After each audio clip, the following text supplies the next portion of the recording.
దివిరాజుగా భువికి దిగినాడని రవిరాజుగా ఇలను మిగిలాడని దివిరాజుగా భువికి దిగినాడని రవిరాజుగా ఇలను మిగిలాడని నవలోక గగనాలు పిలిచాడని పరలోక భవనాలు తెరిచాడని నవలోక గగనాలు పిలిచాడని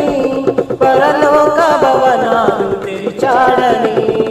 ఆరని జీవన జ్యోతిక వెలిగే తారకటొచ్చింది పాడే పాటల పశువుల శాలకు ఊయలు చేసింది ఆరని జీవన జ్యోతిక వెలిగే తారకటొచ్చింది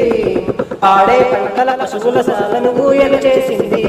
నేను బావగా నిర్వేదగా జన్మించగా ఇలా పండుగ నేను బావగా నిర్వేదగా జన్మించగా ఇలా పండుగ సురామధుర కిరణాలు అరుణోదయం కరుణామయ